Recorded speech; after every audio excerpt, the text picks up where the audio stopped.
안녕하세요.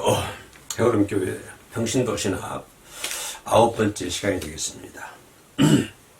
7번째, 8번째는 삼위일체 되신 하나님, 특별히 8번째는 그 중에서 성령의 역사, 성령 충만이란 무엇이냐, 성령 세례란 무엇이냐, 성령이 하시는 일들에 대해서 8번째 시간을 살펴봤습니다.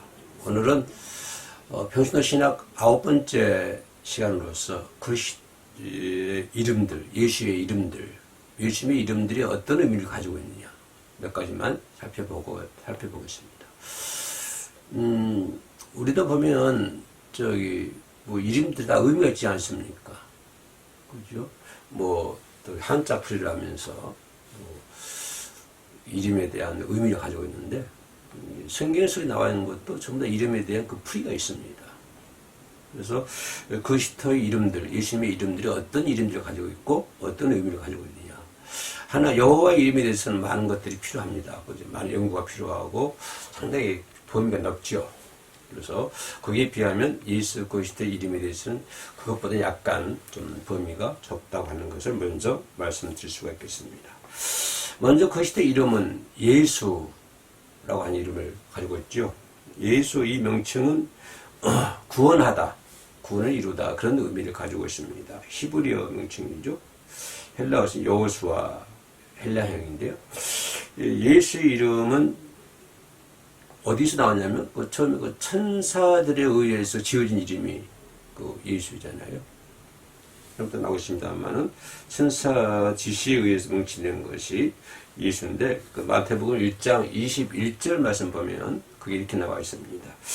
아들을 낳으리니 이름을 예수라 하라. 이는 그가 자기 백성을 저희 죄에서 구원할 자이십니다. 구원한다고 하는 것입니다. 아들을 낳으리니 이름을 예수라 하라. 그러니까 예수라고 하는 이름은 천사들이 지어주었다. 그죠?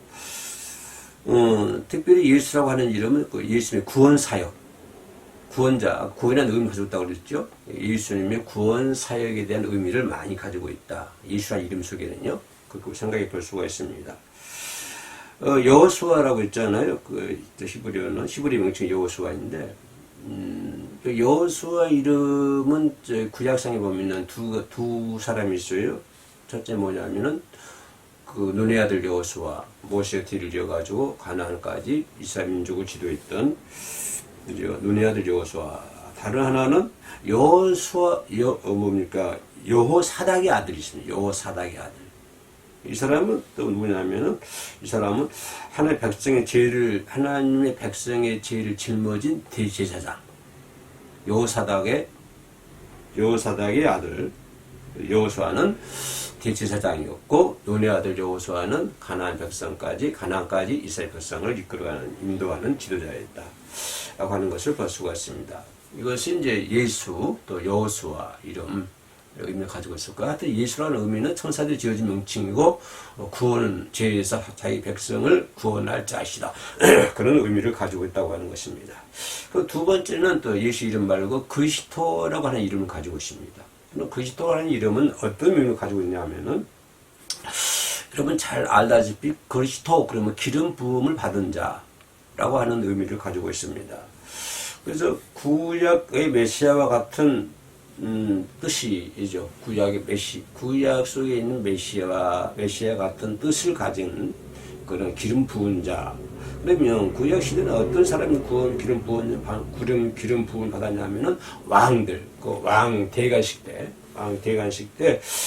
기름 부음을 받았다라고 하는 것이 사무엘상 9장 잘 나와 있고요. 16장도 나와 있고.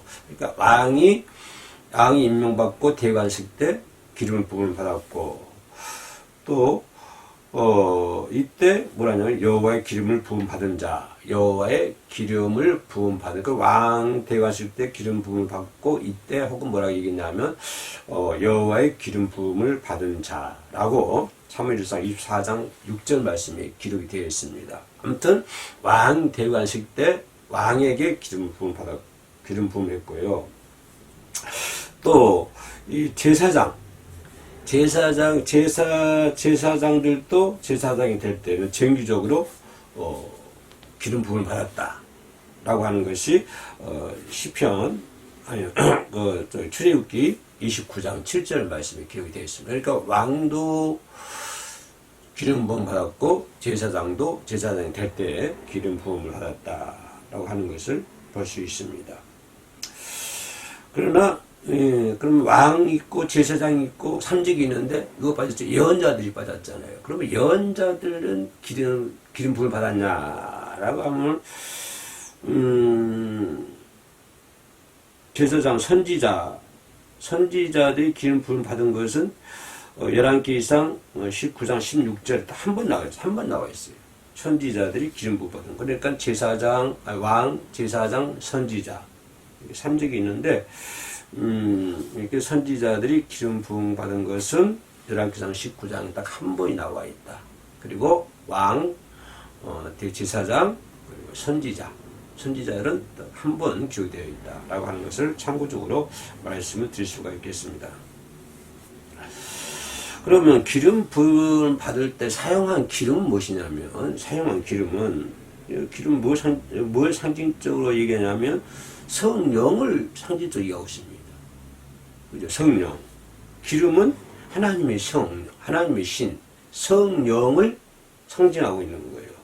그리고 기름 부음 자체는 그 성별된 인물들에게 성령이 임하는 것을 의미하고 있다. 그리고 왕에게 기름 부음을 받으면 이 왕에게 하나님의 신, 성령이 임한다고 하는 것을 상징적으로 의미를 가지고 있다. 물론 또 제사장들에게도 기름을 받으면 하나님의 신, 성령이 임한다. 선지자에게 한 번 나왔지만 기름 부음을 받으면 하나님의 신, 성령이 임하는 것을 의미한다 하는 것을 사무엘상에 보면은 쭉 기록되는 것을 볼 수가 있습니다. 그래서 이 그리스도 왕, 제사장, 이렇게 선지자, 또 그리스도 이런 것은 이건 뭐냐면 영원 전부터 메시아 직책.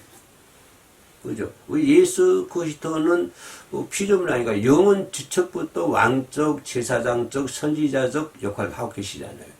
그죠? 그런 진짜 왕이라든가 대관했을 때 왕들, 제사장들 이런 사람들은 이제 그 시대에 따라서 이제 기름 부음을 받아가지고 성령이 하나님의 신이 임하는데, 근데 예수 그리스도는 영원 전부터, 그죠? 역사적으로 볼 때는 영원 전부터 왕적, 제사장적, 선지자적 그런 모든 걸 다 갖추고 있었어요.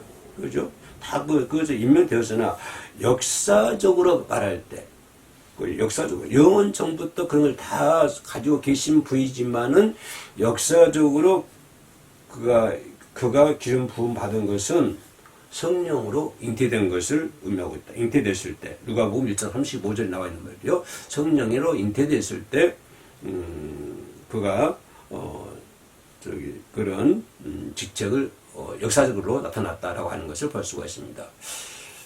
그러니까 예수님께서 성령으로 잉태되잖아요. 그때 역사적으로 왕적, 제사장적, 선지자적 사명을 가지고 있었다. 영은 전부터 가지고 있었지만 역사적으로 볼 때 성령으로 잉태될 때 그런 것을 가지고 있었다라고 하는 것을 볼 수가 있습니다. 세례를 받고 성령이 임하실 때 되어졌다라고도 마태복음 3장 16절에 기록이 되어 있습니다. 아무튼 그리스도라고 하는 이름은 왕, 제사장, 선지자, 그리스도 기름 부음을 받았고, 또 예수 그리스도는 영원 전부터 그런 직책이 있었지만 역사적으로 볼 때 성령이 잉태될 때, 누가복음 1장 35절의 말씀처럼 성령이 잉태될 때 그런 것이 역사적으로 나타났다라고 하는 것을 볼 수가 있습니다.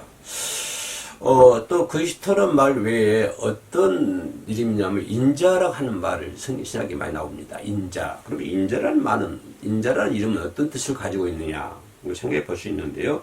인자라는 이름은 구약에서 유래된 이름이죠. 인자. 구약에서부터 유래된 이름인데 예수님께서 그걸 40회 이상 사용하고 있습니다. 인자라는 표현을.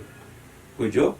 이 명칭은 어떤 그리스도의 낮아짐, 예수 그리스도의 인성, 그래서 신성이 낮아져가지고 인성이 되지 않습니까? 그래 인자라 하는 말은 그런 낮아짐의 의미를 가지고 있다. 라고 하는 것을 이렇게 생각해 보고요. 그러나 더 큰 의미를 가지고 있습니다. 다니엘서에 보면, 그렇죠? 그리스도께서 초인간적인 특성을 가지고 임하시잖아요. 하늘나라 영광 가운데 장차 구름을 타고 재림하시어 심판하실 분임을 명확하게 암시해 주는 것이 다니엘서입니다. 초인간적인 특성, 그죠? 그런 걸 가지시고 구름을 타시고 오시는 심판하실 분, 이렇게 이제 표현하고 있거든요. 그래서 인자라고 한 표현은 낮아짐의 의미도 있지만 또 한 발 더 들어가서 보면 인자라고 하는 것은 예수 그리스도의 존엄성, 예수 그리스도의 존귀함, 이런 것들로 보는 것이 더 타당하다라고 하는 것을 볼 수가 있습니다. 그러니까 두 가지가 있죠. 인자라고 하는 것은 낮아짐도 있고 예수의 존엄성도 있는데 낮아짐보다는 존엄성을 보는 것이 더 타당하다. 그런다고 해서 낮아짐이 없는 것은 아니고 그것보다는 오히려 예수의 존엄성, 다니엘서에 나와 있는 그 존엄성, 그게 이제 존엄성을 다니엘서 7장 13절에 나와 있는, 그죠? 존엄성을 더 보는 것이 더 타당하다라고 하는 것입니다. 마태복음 16장 27절 말씀 보면 인자가 아버지의 영광으로 천사들과 함께 오리니, 여기서 보면 인자를 표시잖아요. 인자가 아버지의 영광으로 그 천사들과 함께 오리니 각 사람의 행한 대로 갚으리라. 그래서 이렇게 보면 예수님의 그 인성보다 낮아지심보다는 여기서 표현한 인자는 예수의 존엄성을 나타내는 그런 의미를 가지고 있다라고 하는 것을 볼 수가 있습니다. 더구나 또 마태복음 24장 30절에 그때 인자의 징조가 하늘에서 보이겠고 그때에 땅의 모든 족속들이 통곡하며 그들이 인자가 구름을 타고 능력과 큰 영광으로 오는 것을 보리라. 인자가 구름을 타고 능력과 큰 영광으로 오는 것을 보리라. 여기서는 예수님의 존엄성을 더 많이 표현하고 있는 것을 볼 수가 있습니다. 그러니까 아무튼 인자라고 하는 표현은 예수 그리스도의 낮아짐도 있지만 예수의 존엄성으로 보는 것이 더 많은 타당성이 있다라고 하는 것을 말씀드릴 수가 있습니다. 네 번째로 생각해 볼 수 있는 것은 하나님의 아들이라는 표현을 합니다.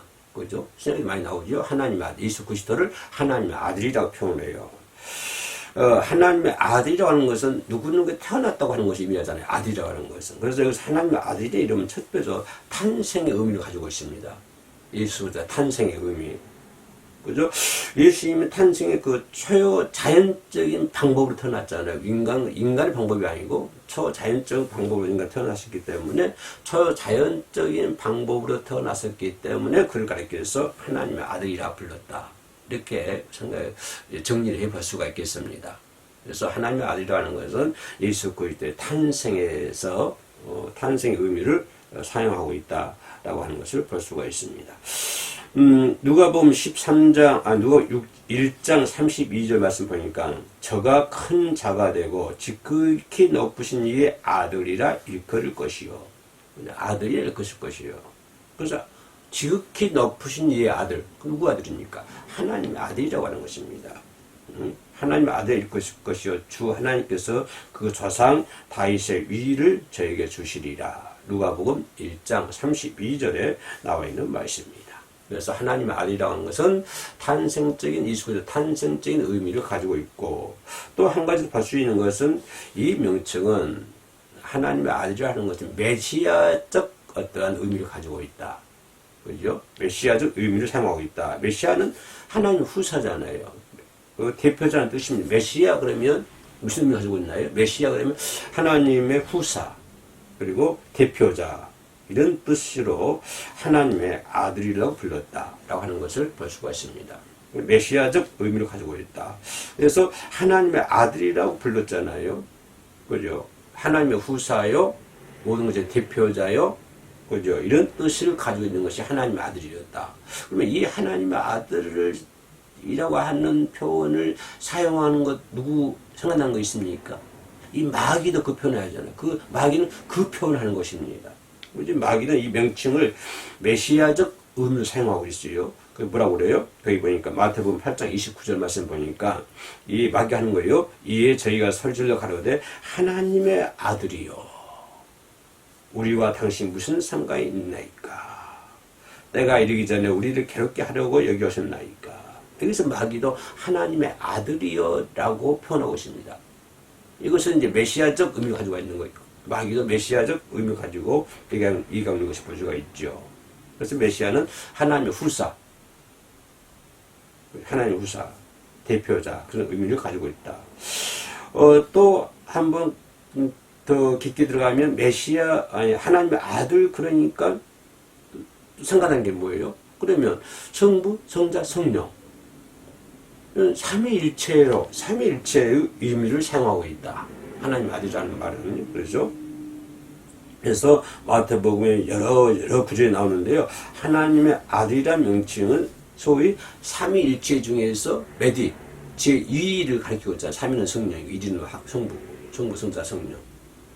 그래서 하나님의 아들이라고 하는 것은 삼위일체적 의미를 사용하고 있다라고 하는 것을 볼 수 있습니다. 그러면 하나님의 아들이라고 하는 것은 첫째는 뭐냐면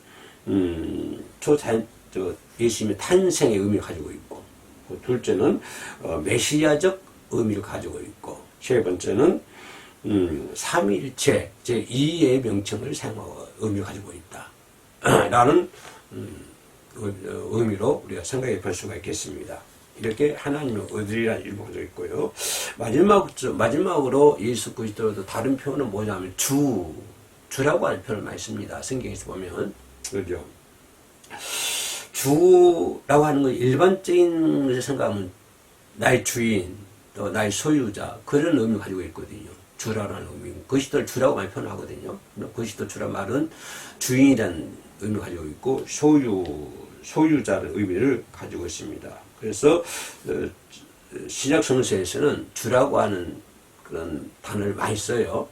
그때 어떤 의미를 가지고 있냐면 첫째는 이 명칭은 그런 선생님 그런 의미를 가지고 있습니다. 존중합니다. 존경한다. 그런 의미를 가지고 있습니다. 그죠? 마태복음 8장 2절 말씀 보면 한 문둥병자가 나와 전에 가는데 주여 원하시면 저를 깨끗게 하시나이다. 여기서 주여라고 주님 그 표현을 썼고요. 또 여기서 주여라는 말은 우리가 인사할 때 정중히 사용하는 선생님 이런 의미를 가지고 있습니다. 그래서 주라고 하는 의미는 존경의 대상, 선생님 이런 의미를 담고 있고요. 또 둘째로 주라고 하는 의미는 소유권, 내 거야 그런 의미를 가지고 있습니다. 어떤 권위, 그죠? 이 권위, 소유권, 권위 가지고 있는 거죠. 마태복음 21장 3절에 예루살렘 일성할 때 상당히 마귀를 끌고 오잖아요. 그때 뭐라고 그래요? 만일 그죠? 만일 누가 무슨 말을 하거든 주가 쓰시겠다 하라. 여기서 주라는 말은 선생님, 존경 그런 의미가 아니라 그 주인이라고 하는 거죠. 주인. 그 낙의 주인이라고 하는 의미를 가지고 있다 이 말이에요. 근데 주라고 하는 표현은 그런 소유권, 주인 이런 의미를 가지고 있다라고 하는 것을 볼 수가 있습니다. 그래서 여기서 그 낙의 사건은 예수님의 영적인 그죠? 신격 그러니까 영적인 이런 부분 표현하고 있고 남의 밭에 있는 당나귀 내 겁니까? 그러나 주님은 그 신기업, 영적인 이것이 그 영원한 일에 대해서 예수님은 그리스도의 권위를 얘기하고 있다. 그리스도의 권위를 얘기하고 있다. 그 영적인 어떤 신기업 이런 영원한 일 이런 것에 의해서 나는 저 당나귀의 주인이다. 그래서 여기서 주라고 하는 말은 주인 또 소유자 이런 의미를 가지고 있다라고 하는 것을 볼 수가 있습니다. 그래서 주라는 말은 그리스도께서 부활하신 후에 그에게 주어진 것이다. 이런 뭐라고 하죠? 그죠? 그리스도 부활하신 후에 주어진 일들인데 그것도 성경에 많이 나와 있어. 마가복, 누가복음, 사도행전, 고린도전서, 빌립보에 많이 나와 있는 말씀입니다. 무슨 말이냐면 그리스도가 교회의 소유가 된다고 하는 것입니다. 부활하신 대로 이제 교회가 세워지잖아요. 그럼 그 교회의 소유자가 누구다? 그리스도가 교회의 소유자, 통치자 이런 의미를 가지고 있어요. 그래서 주라고 하는 말은. 주라고 하는 말은 부활하신 후에는 교회의 소유자요, 교회의 통치자요. 이렇게 사용되는 의미를 가지고 있다. 이것입니다. 이 사실상 이 말은 하나님의 이름과 동일한 이름을 가지고 있는 것이죠. 그래서 그리스도는 현재 만유의 주시며 만주의 주요 권능자의 주입니다. 그러니까 주라고 하는 것은 세 가지 의미가 있는데요. 첫째는 존중한다, 선생님이라고 하는 그런 의미를 가지고 있고, 둘째는 주라고 하는 건 단순히 소유자, 소유권자, 주인, 그죠? 그런 의미를 가지고 있고, 세 번째로는 그리스도께서 부활하신 후에 주어진 일입니다. 교회의 주인은 주가 되신다고 하는 부활하신 후에 주어진 일입니다. 라고 하는 것을 볼 수가 있습니다. 그래서 예수 그리스도에 대한 이름을 우리가 생각을 해봤는데요. 첫째는 예수라고 하는 이름, 두 번째는요, 그리스도라고 하는 이름, 예수 또는 그리스도, 세 번째는 인자라고 표현했죠. 네 번째는 뭡니까? 셋째는 인자, 그죠? 인자라는 표현가 있고요. 둘째가 그리스도, 셋째가 인자라고 하는 의미를 가지고 있습니다. 넷째는 하나님의 아들, 예수, 또 그리스도, 인자, 하나님의 아들, 주라고 하는 표현을 가지고 있고, 예수 그리스도 이름은 좀 5가지 사용하고 있죠. 첫째는 뭐라고 했죠? 예수, 그리고 두 번째는요, 그리스도, 세 번째는요, 인자, 예수, 그리스도, 인자, 또 하나님의 아들 또는 주, 이렇게 쪽으로 5가지로 예수 그리스도 이름을 부르는 것을 볼 수가 있습니다. 끝까지 시청해 주셔서 감사합니다.